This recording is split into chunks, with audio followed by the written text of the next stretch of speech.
मैं तो खो चुकी हूँ, लेकिन अन्य महिला कोई अपने बच्चे को ना खोए। हाँ, हम उम्मीद करेंगे मैम आप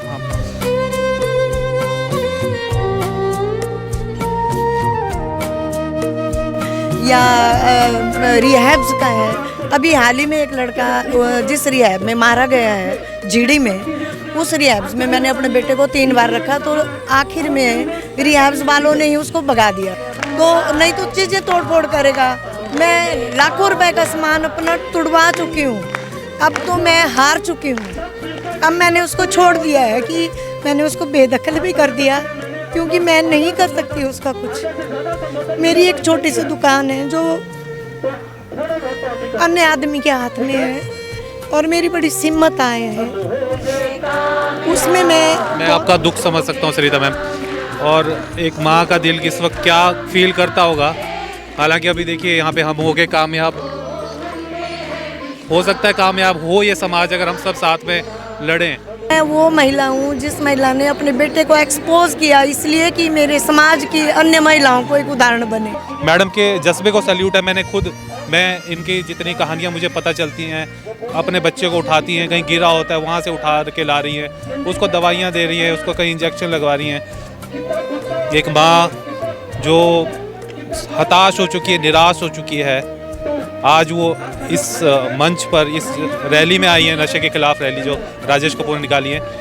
तो क्या ही कहेंगे, कुछ अगर आपके कुछ शब्द कुछ लिखना चाहें तो आप ज़रूर कमेंट में लिखिए। बहुत ब्रेव है मैम, आप बहुत हिम्मत वाली हैं, इतना मैं आप बोलना चाहूँगा। आप प्लीज़ शेयर कीजिए इसको ज़्यादा से ज़्यादा, इस रिपोर्ट को, ताकि और बच्चों तक ये मैसेज पहुँच सके और घरों तक ये मैसेज पहुँच सके नशा किस प्रकार बर्बाद कर देता सब कुछ। कोई नहीं चाहता कि नशा मुक्त हो हमारा मंडी, हमारा हिमाचल प्रदेश या देश, क्योंकि बहुत सारे नशा व्यापारी जो हैं इसमें अपनी रोटियां सेकते हैं और अपने महल बनाते हैं, बच्चों को मिसगाइड करके उनको नशा करा के। जगह जगह बहुत सारे परिवार जो हैं, माँ बाप जो हैं वो एक बच्चा चलते उनकी वो बिना लाठी के हो गए हैं, और आने वाले समय में मुझे लगता है वृद्धाश्रमों की इनको ज़्यादा ज़रूरत पड़ेगी। वहाँ भी उनके साथ दुर्व्यवहार होगा, क्योंकि वहाँ का संचालन भी हमने बहुत जगह देखा है कि दिखावे का कुछ है और करने का कुछ है। मैम आप खुद भुगत भोगी हैं इस चीज़ के, है ना? आपके घर में खुद एक बहुत बड़ी दिक्कत है इस नशे को लेकर, पूरा मतलब मंडी शहर जानता है इस चीज़ को।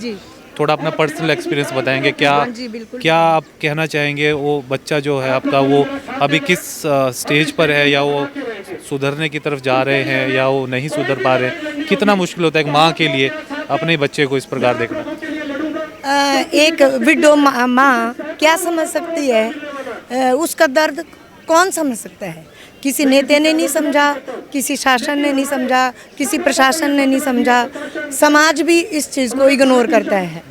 मैं पूर्व में पार्षद रह चुकी हूँ, और एक ऐसी पार्षद रही हूँ जिसने कभी कोई पोस्टर नहीं लगाया, फिर भी लोगों ने मुझे जिताया। लेकिन मैं आगे चल के मेरे बच्चे को किसी दूसरे ने नशा दिया, मैंने तो नहीं दिया, क्योंकि कोई भी माँ अपने बच्चे को नशा नहीं दे सकती। ना कोई माँ ऐसा देख सकती है कि वो उसका बच्चा नशे से ग्रस्त हो और वो उसको बर्दाश्त कर लेगी। मैंने यथासंभव 25 वर्षों से मैं लगातार प्रशासन के कान को सचेत करती रही हूँ।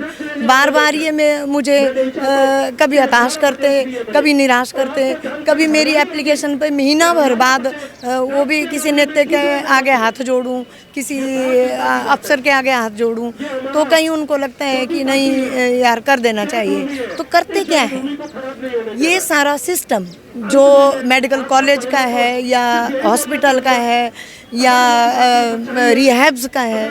अभी हाल ही में एक लड़का जिस रिहैब में मारा गया है जीडी में, उस रिहैब्स में मैंने अपने बेटे को 3 बार रखा, तो आखिर में रिहैब्स वालों ने ही उसको भगा दिया था। तो ये कितना दुर्भाग्यपूर्ण है कि एक बच्चा रिहैब में गया है, तो क्या उनकी जिम्मेवारी नहीं है?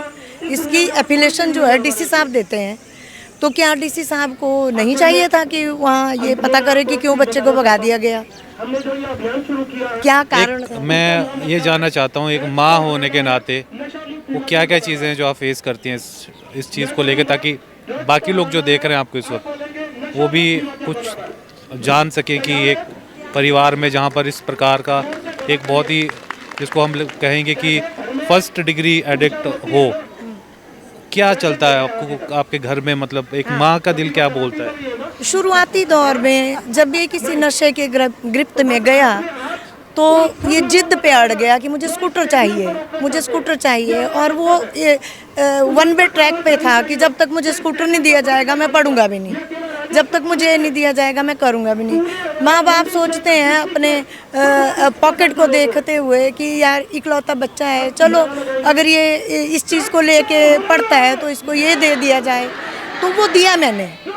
पर हुआ क्या, उसके विपरीत हुआ। स्कूटर आने पर नशेड़ियों का जमावड़ा उसके इर्द गिर्द और बढ़ गया। और मैं तो ये मैसेज देना चाहती हूँ तमाम माँ बाप को कि अगर जिद से बच्चा स्कूटर ले रहा है और उसकी नीड नहीं है तो उसको मत दीजिए, और अगर देते हैं तो उस पर पूरा चेक रखिए कि वो कितनी देर तक कहाँ गया है और कब लौटेगा। उसके बाद जब वो घर में ही है, आपके साथ रहता है? मैं कहाँ जाएगा, कोई स्थान नहीं है उसको रखने के लिए, मैं ही झेलती हूँ। आधी रात को आता है, 1:30 बजे 2 बजे आके हंगामा करता है, मुझे खाना दो। जो बना होगा वो नहीं खाएगा और जो नहीं होगा उसको मांगेगा, और जब वो उस चीज़ को मांगेगा तो रात के 2 बजे कहाँ से एक माँ ला के देगी, तो नहीं तो चीज़ें तोड़ फोड़ करेगा।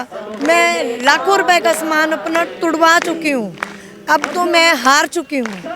अब मैंने उसको छोड़ दिया है कि मैंने उसको बेदखल भी कर दिया, क्योंकि मैं नहीं कर सकती उसका कुछ। मेरी एक छोटी सी दुकान है जो